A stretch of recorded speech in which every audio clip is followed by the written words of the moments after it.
Hello and welcome to our Operation Citadelle AAR for the turn-based strategy game, Germany at War. Now this title is fairly similar in the veins of the Allied Corps and Panzer Corps line of games. It's for players who enjoy those titles, although wish for a little bit more complexity and more depth. Operation Citadelle was the first portion of the Battle of Kursk. It was when the Germans tried to regain the strategic initiative. Our first objective will be breaching the Soviet defensive belt that they've set up here. First and foremost, we'll bring in our air support, a mixture of Junkers dive bombers and tactical bombers to whittle down the portion of the belt here. What we're going to do is that we're going to make a small breach inside their ranks here, and then stream our tanks through it. The objectives inside this game are given successively. We're given 6 turns to take the first 3 initial objectives, and after that we will be given more, provided that we accomplish the initial few. What I'm going to do here is that because we have such a short amount of time, I will be streaming our panzer tanks through this little gap and focusing on the Russians' second belt of defense. Like the Panzer Corps line of games, how attacks are essentially conducted inside this is that they follow an I-go-you-go system. Each player takes their turn independent of the other one's actions. How flanking attacks are again simulated the same way as the Panzer Corps line of games. Essentially, if you stack multiple units near one particular target, the defender will be essentially given a debuff for the amount of units next to it, provided that they have unused attacks. Now, since we're only given 2 bomber units capable of providing effective support, I'm going to have to use our fighters here to do some rudimentary damage to the the first belt of defense.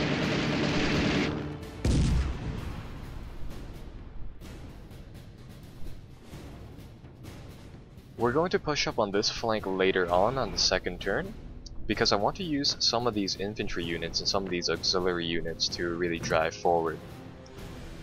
You may have noticed that, for one, multiple units start off with different health levels represented by the numbers under the little icon. Inside Germany at War, various different unit compositions are simulated. For example, the bigger units with the hit points exceeding 10 represent divisions, whereas gradually smaller units have less and less hit points. Here you're watching me select our reserve forces and essentially reassigning them reinforcements and more supplies such as ammunition and fuel. Depending on the level of realism, you may or may not have to think about resupplying your troops with fuel and ammunition and the associated costs that go along with this. The AI will be trying to use similar tactics against us. Likewise here, the Russian AI is bringing the full force of multiple units onto one of my panzer divisions. On the start of turn 2, the weather changes from being clear skies to cloudy with a little bit of rain. With that being said, our aerial operations will be affected. It looks like the Russians are trying to bring in some of their bombers, so I've decided to redeploy our fighters to take these targets out. Likewise, our reserves are actually being targeted. While they are now reinforced and fully geared, I've decided to send them to the front. On the front lines, the Totenkopf armored division has actually taken quite a little bit of a beating, so we're going to be sending them to the rear to refit with new equipment. The second line of Russian defenders will definitely be harder to take over than the first line. As some of you may have noticed, that the attacking troops get hit by the enemy artillery in a retaliatory barrage whenever we try to attack. Like the Panzer Corps line of games, whenever we try to attack an enemy unit that is covered by their artillery, we may have to suffer the retaliatory barrage. Now that we have tactical bombers and Stukas at ready, we're going to deploy them over here. Once again, we're going to try to make a small breach and then send in our armored units. In conjunction with our artillery, we were actually able to pick off a few of the different emplacements set up here by the Russians. I'm going to try to use our infantry units and auxiliary battalions and whatnot, such as the Stugs and infantry here, to clear the way for my panzers. Later on inside the scenario, we will definitely not be as fully equipped as we are here, and it is important to keep our panzer divisions well stocked. On the enemy turn, a series of light attacks are essentially conducted upon our units. One of the important things to note is that the Russian attacks seem to be fairly mild, while they put up a good fight on the defensive. Essentially, the enemy defensive lines' bunker units will just kind of bleed themselves out on our troops. Likewise, their tanks will do a similar thing. The two things that we have to keep a watch out for right now is Russian armor such as T-34s and KV tanks appearing on the battlefield, as well as Russian air. On the start of the third turn, we have ample resources, so we are going to essentially rebuild the Totenkopf armored division. We're going to give them more men, more ammunition, and more fuel. Our tanks on the front lines look like they're doing fairly well for now, so we won't necessarily need to think about reinforcing them just yet.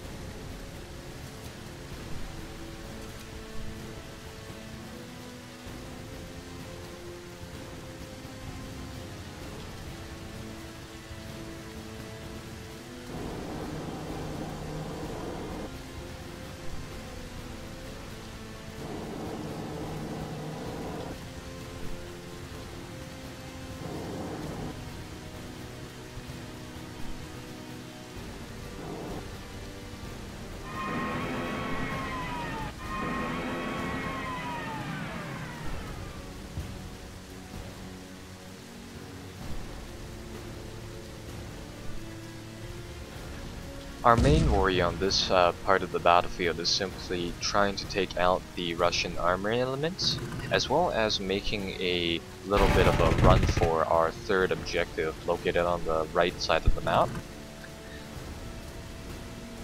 You may have noticed that there were quite a lot of defensive fortifications and positions located on the other side of the Donets River. Well, instead of actually going and piercing that line of defenses, I'm just simply going to bypass those by eliminating the weak defenders over here and going for Kroch, located on the right side of the screen, from our initial breach here. We're going to have to start clearing out this town in a little bit. First, we're going to get rid of some of the defenders here, such as these anti-tank guns which pose a threat to our tanks. The Russian artillery isn't all that devastating against our tanks, so we should be able to weather out an attack on this town. What will be a problem is dislodging the infantry inside within a reasonable amount of time, and taking reasonable amounts of casualties doing so. I'm going to try to get our auxiliary units here, such as the Stugs and the infantry, to play more of a direct role.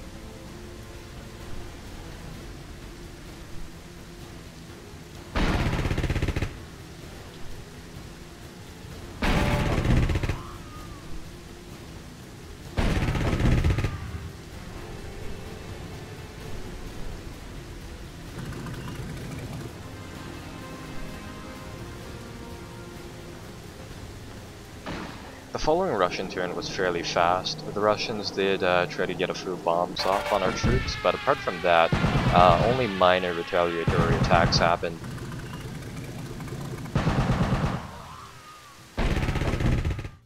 On the following turn, we finally make a drive towards the third objective with our tanks.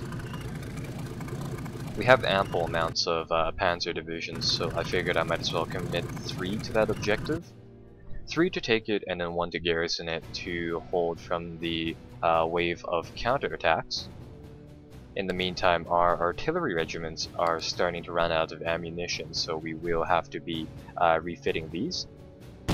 The game can work on 2 different settings. You can set it so that your resources are only spent on reinforcing your troops, or alternatively you can play with the detailed supply, which it costs to actually resupply your troops with ammunition and fuel. Following another uneventful turn, we have essentially gained control of all 3 major objectives located on the map now. Although the presence of Russian T-34s is a issue, we are currently focused on really penetrating the last portions of the defensive line here. Artillery pieces inside this game don't seem to go down as easily as inside the Panzer Corps series of games. With 3 different tank divisions, I predict that this objective will fall fairly easily.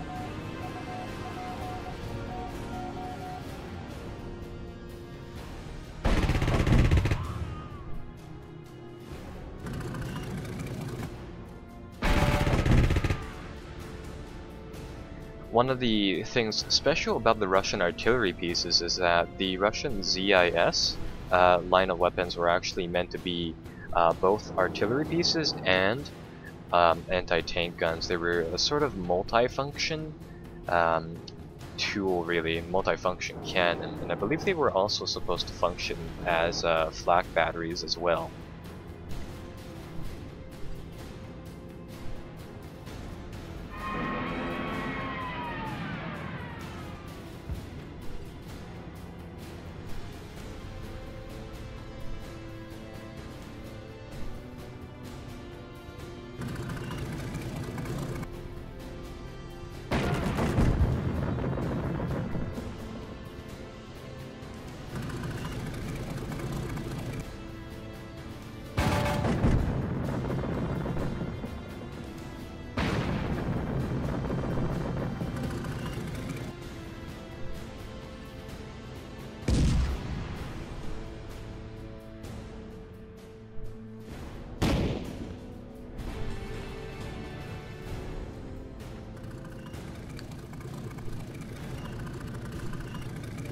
After penetrating the defensive belt, only localized defenders were present in the following objectives. Here you'll see that a massive Russian armored force was actually in the process of hitting one of our armored divisions. You may have noticed that on the map portion here, you'll notice that two of the 3 objectives inside the second series of positions here are actually undefended. The Russians seem to be focusing on this town mainly here with strong tank divisions on our left flank as well. Apart from that, there is very little resistance behind the Russian defensive belt. We're going to try to avoid taking down the enemy artillery pieces here and just entirely bypassing them. On this turn, mainly troop movement happened with the odd little bit of fighting here, trying to secure this village. Russian T-34s and KV-1s are definitely a match for our Panzer IV tanks.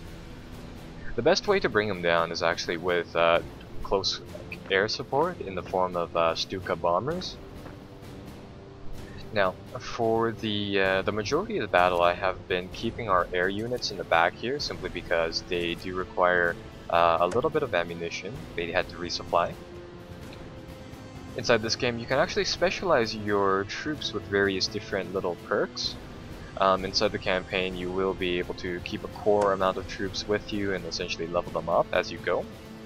Here what I've done is that I've gotten our Stuka dive bombers and I've given them the little bonus to attacking armored units, and I'm going to send these into the fray against the Russian armor.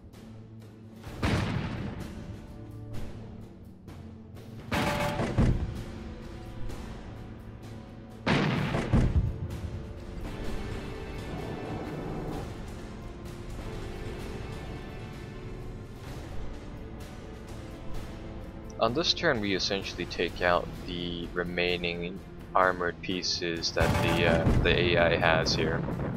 Our dive bombers are fairly useful near this town, and our remaining Stugs and other divisions were actually able to clear out the majority of the enemy tanks. Our artillery is actually fairly effective by itself when taking on armored units.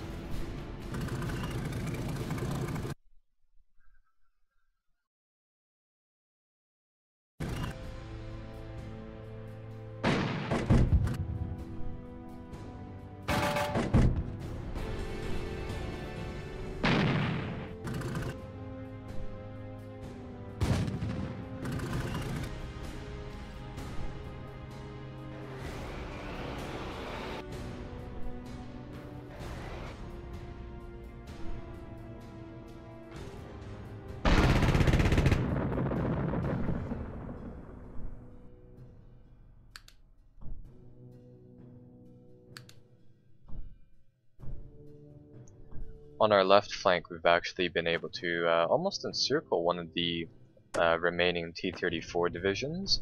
As soon as that is eliminated, we should have no problem advancing.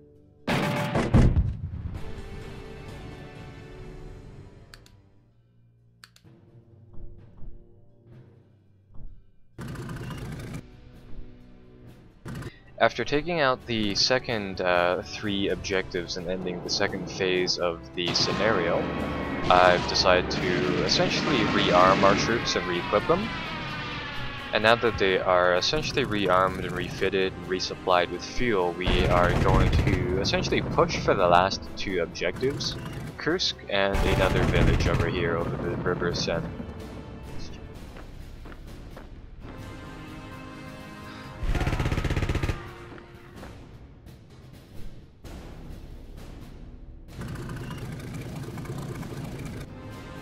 The majority of our forces were concentrated here, taking the bridgehead and eliminating the last few armored units on the map.